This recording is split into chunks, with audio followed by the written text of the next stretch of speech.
అందరికీ నమస్తే. మాజీ మంత్రి, మాజీ ఎమ్మెల్యే రోజా గారు నిన్న ఒక మాట మాట్లాడుతూ ఉన్నారు. కొన్ని మాటలు అసత్యాలు, అవాస్తవాలు ఎలా వక్రీకరించి మాట్లాడుతుందో మనం ఒకసారి చూద్దాం. ఇంకి ఓడిపోయినా కానీ ఇంకా బలుపు తగ్గల. బలుపు మాటలు ఇంకా ఎలా ఉన్నాయో ఒకసారి చూద్దాం. మనమందరం ఇక్కడ సమావేశమయ్యేదానికి ఒక కారణం ఉంది. మన అందరి మీద ఈరోజు ఒక గురుతరమైన బాధ్యత ఉంది. ఎందుకంటే ఈ రాష్ట్రంలో నారావారి నరకాసుర పాలన జరుగుతోంది. సో ఈరోజు వైఎస్ఆర్ కాంగ్రెస్ పార్టీలో ఉన్న ప్రతి మహిళ, ప్రతి కార్యకర్త ఒక సత్యభామలాగా ఈ నారావారి నరకాసుర ప్రభుత్వాన్ని అంతమొందించే విధంగా నడుం బిగించాలని కూడా ఈ సందర్భంగా మీ అందరినీ కోరుకుంటున్నాను. ఈమె ఎట్లా మాట్లాడుతుంది సార్? నారావారి నరకాసుర అని ఏదో పెద్ద మాట్లాడుతుంది. ఒకప్పుడు మీ నాయకుడు నారాసుర రక్త చరిత్ర అని చెప్పి మాట్లాడాడు. దానికి ప్రూఫ్స్, ఆధారాలు చూపిమని అడుగుతూ ఉంటే దాదాపు 7 ఏళ్ళు అయిపోతా ఉంది. ఇప్పుడు వరకు ఆధారాలు లేవమ్మా. రోజమ్మ, దాని గురించి మాట్లాడు. నువ్వు ఈరోజు మాట్లాడుతూ ఉన్నావు మహిళలకి ఈ ప్రభుత్వంలో ఏం జరగలేదని చెప్పి నువ్వు మాట్లాడుతున్నావు. ఒకటి తెలుసుకో, ఒకప్పుడు మీ ప్రభుత్వంలో గ్యాస్ సిలిండర్లు రేట్లు ఎట్టుండేటివి తెలుసా? ఆకాశాన్ని అంటేటివి. ఈరోజు ఉచితంగా గ్యాస్ సిలిండర్లు ఇస్తున్నారమ్మా. రోజమ్మ తెలుసుకో. ఒకప్పుడు మీ ప్రభుత్వం ఉండేటప్పుడు ఎట్లంటే ఎవరన్నా మహిళల్ని ఎట్లా వేధించారో ప్రత్యేకంగా చెప్పనవసరం లేదు. ముఖ్యంగా అమరావతి రైతులను అయితే చీరలు లాగి గర్భవతుల్ని పొట్టల్లో దన్నిచ్చారు.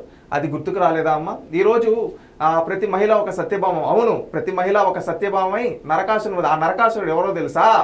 మీ జగన్మోహన్ రెడ్డి. నువ్వు ఈరోజు మహిళా సమావేశం అని ఇంత బాగా చెప్తున్నావు కదా రోజమ్మ. మీ నాయకుడు జగన్మోహన్ రెడ్డి తన ఇంట్లో ఉండే మహిళలకు న్యాయం చేశాడా? ఒక చెల్లెలు సునీతమ్మ చంపిన దోషిని మా అన్న పక్కనే పెట్టుకో అన్నాడు. ఆ దోషికి శిక్ష పడేలా చేయండి అని చెప్పి అంటూ ఉంది. ఆ దోషి ఎవరు? అవినాష్ రెడ్డి. తెలుసు కదమ్మా. మీ నాయకుడు జగన్మోహన్ రెడ్డి నిజంగా మహిళల అభ్యున్నతి కోరుకునేట్టుగా ఉంటే తన చెల్లెలు సునీతమ్మకి న్యాయం చేయొచ్చు కదా. ఇంకొక చెల్లెలు షర్మిలా గారు ఏమంటున్నారు తెలుసా? మా అన్న కంసుడు లాంటోడు. ఎందుకని అంటున్నా అంటే నా మేనల్లుడు, ఎవరైతే తన మేనల్లుడు మేనకోడలు ఉన్నారు అంటే నా కొడుకు కూతురికి ఆస్తి రావాల్సి ఉంటే అది కూడా రానియకుండా అడ్డుకుంటున్నాడు ఈ కంసుడు అని చెప్పి ఎవరన్నారు? సాక్షాత్తు జగన్మోహన్ రెడ్డి గారి రక్తం చెల్లెలు అనిందమ్మా. ఇంకొకటి, ఈ విధంగా సొంత ఇంట్లో ఉండే చెల్లెళ్ళకి న్యాయం చేయాల. ఇంకొకటి, గతంలో 5 ఏళ్లలో ఆంధ్రప్రదేశ్ రాష్ట్రంలో మహిళల్ని ఏ విధంగా వేధించారు, ఏ విధంగా లైంగికంగా, ఏ విధంగా అక్రమ కేసులు పెట్టి వేధించారో రాష్ట్రం అంతా చూసింది. ఈ రోజు నిజంగా మహిళలు సత్యభామై ఎవరిని? జగన్మోహన్ రెడ్డిని వధించాలమ్మా. రోజమ్మ, అది తెలుసుకో. నువ్వు ఇంకా నీ మెప్పు కోసం నీ ఐరన్ టంగ్ వేసుకొని వాగద్దు. ఎందుకంటే నిన్ను ఐరన్ టంగ్ అని అందరికీ తెలుసు, ఐరన్ లెగ్, ఐరన్ టంగ్ అని. ఎందుకంటే నువ్వు ఎక్కడ నోరు పెడితే అక్కడ నాశనం అయిపోతుంది. ఇప్పుడు నువ్వు అంటా ఉండవు జగన్మోహన్ రెడ్డికి అది రివర్స్లో తగులుతుంది అనుకో. ఇంకొకటి, ఇలాంటి మాటలు తగ్గించుకో. ఇకనైనా ప్రజలు నిన్ను ఆల్రెడీ ఓడగొట్టారు. 40,000 ఓట్లు మెజారిటీతో ఓడగొట్టారు. నువ్వు గతంలో 2 సార్లు గెలిచినప్పుడు ఎవరెవరో కాళ్ళు పట్టుకుంటే ఎంతో గెలిచావు, నీకు తెలుసు ఎంత మెజారిటీతో గెలిచావు. ప్రజలు నిన్ను ఏ విధంగా ఓడగొట్టారు, ఎంత మెజారిటీ ఓడగొట్టారో కూడా తెలుసు. ఇంకా ఎందుకు ఇలాంటి బలుపు మాటలు తగ్గించుకొని రియాలిటీలో ఉండడం నేర్చుకో. ఎందుకంటే చంద్రబాబు నాయుడు వచ్చి దాదాపుగా 1 ఏడాది అవుతుంది.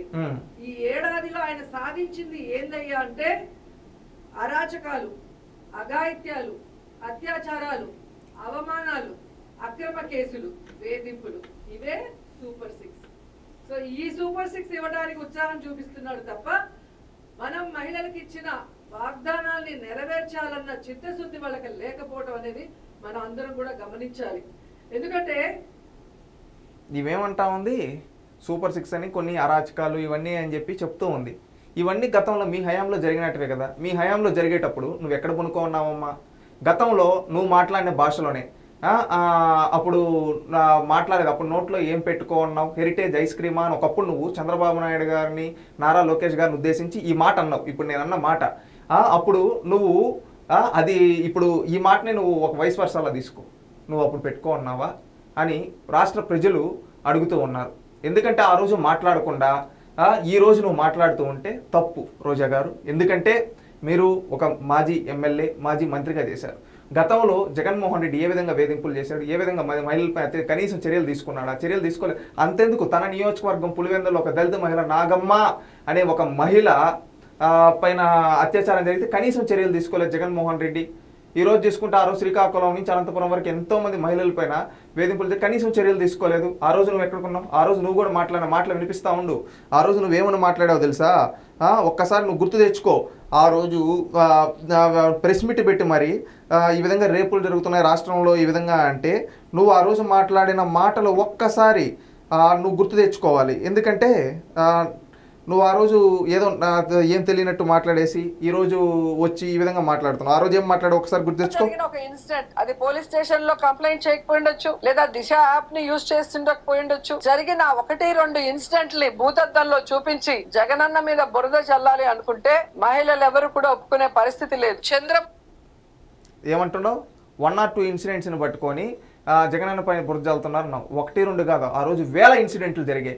1000 ఇన్సిడెంట్లు జరిగితే ఆ రోజు మీరు నిర్లక్ష్యంగా ఇచ్చిన సమాధానం. కానీ ఈ రోజు ఎవడన్నా మహిళల్ని వేధించాడని తెలిసిన, ఎక్కడన్నా మహిళల్ని రేప్ జరిగిందని తెలిసిన మహిళల పైన చంద్రబాబు నాయుడు గారి యాక్షన్ లేదు, హోంమంత్రి గారి యాక్షన్ 24 గంటలు ఆ నేరస్తుని పట్టుకొని కోర్టు బోను ముందు వింటే అతనిపైన చర్యలు తీసుకుంటున్నారు. ఇది కూటమి ప్రభుత్వానికి చిత్తశుద్ధి.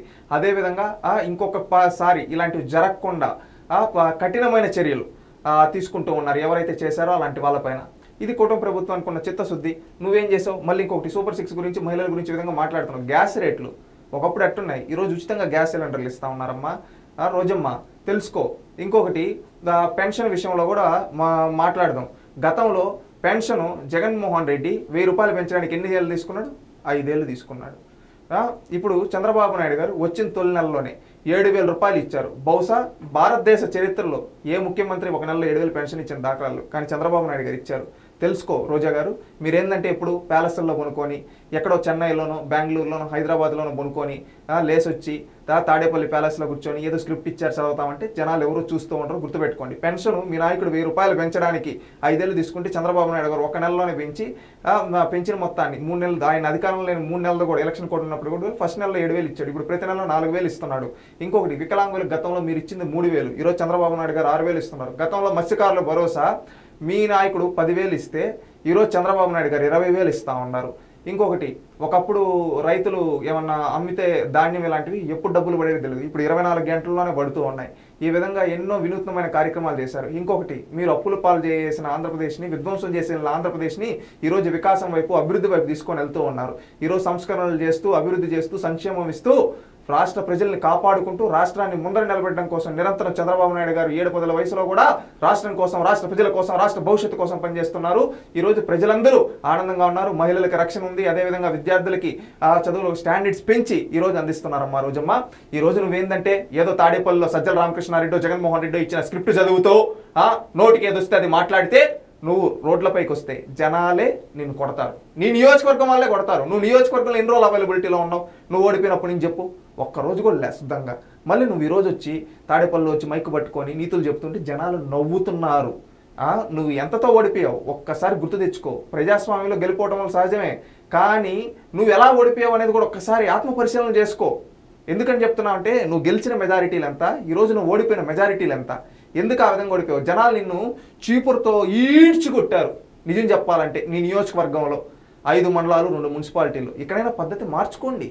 ఒక హుందాతనమైన మాటలు మాట్లాడండి. ఏమైనా నిర్మాణాత్మకమైన విమర్శలు ఉంటే చేయండి. తప్పులు లెక్కలు పెట్టుకొని తప్పుడు మాటలు మాట్లాడితే జనాలు ఎవ్వరు చూస్తూ ఉండరు. రోజా గారు ఇక మీ మాటలు నమ్మే ప్రసక్తే లేదు ప్రజలు ఎవ్వరు. గుర్తుపెట్టుకోండి, ఇది క్లియర్ కట్.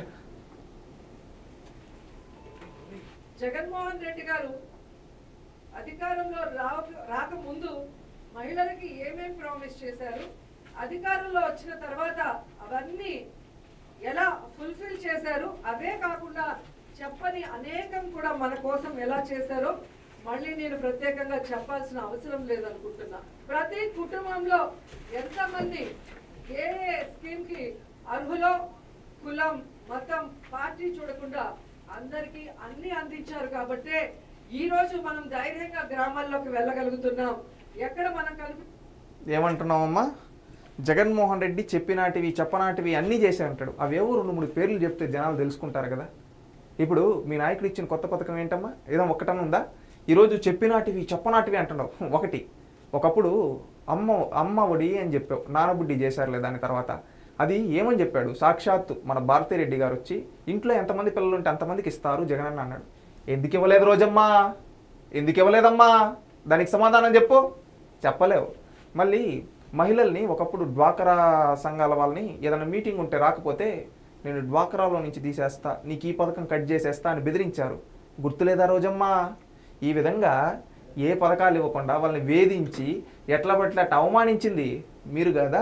ఈరోజు ఏమీ తెలియనట్టు ఇట్లా నువ్వు కులం చూడడం మతం చూడడం ప్రాంతం. అవును నిజమే, ఏ కులమో చూడలేదు. జగన్మోహన్ రెడ్డి గారి సొంత సామాజిక వర్గం, అది కూడా ఆ సామాజిక వర్గంలో కూడా కొంతమంది తన చుట్టూ ఉండే కొంతమంది సామంతరాజులను మాత్రమే చూసేవాడు.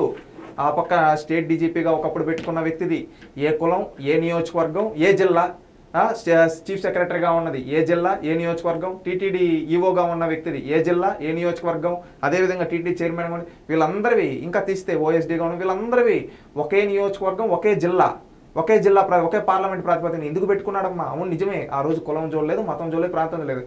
అందుకే ఏం చేశాడు, ఒక దళిత డాక్టర్ సుధాకర్ని చంపించి, ఒక దళిత డ్రైవర్ సుబ్రహ్మణ్యం చంపించారు, ఒక దళితుడు ఓంప్రకాశం చంపించారు, ఒక మైనారిటీ అబ్దుల్ సలాం కుటుంబం కావచ్చు, అదేవిధంగా గిరిజనులను అయితే అరకు లాంటి ప్రాంతాల్లో మీ యొక్క పనుల కోసం ఏ విధంగా వాళ్ళని వాడుకొని ఏ విధంగా కొంతమందిని అయితే చంపేసి వాళ్ళ జాడలు లేకుండా ఏ విధంగా చేశారో దాని గురించి తెలుసు. బీసీలను అయితే ఏ విధంగా వేధించారో, బీసీల పైన ఏ విధంగా అక్రమ కేసులు పెట్టారో అన్ని ప్రజలు చూశారు. అందుకే మీకు ఎలాంటి స్థానాలు ఇచ్చారో తెలుసు. ఇకనైనా పద్ధతి మార్చుకొని ఇలాంటి నంగి మాటలు, ఏమి అమాయకపు మాటలు చెప్పి మళ్ళీ జనాలు నమ్మాలంటే జనాలు ఎవరు నమ్మే పరిస్థితి లేదు. ఈరోజు రాష్ట్రం అభివృద్ధి చెందుతూ ఉంది, సంక్షేమ ఫలాలు ప్రతి ఒక్కరికి అందుతూ ఉన్నాయి, అదేవిధంగా సంస్కరణలు జరుగుతున్నాయి. రేపటి తరాల కోసం ఒక నవ్యాంధ్ర నిర్మాణం కాబోతూ ఉంది.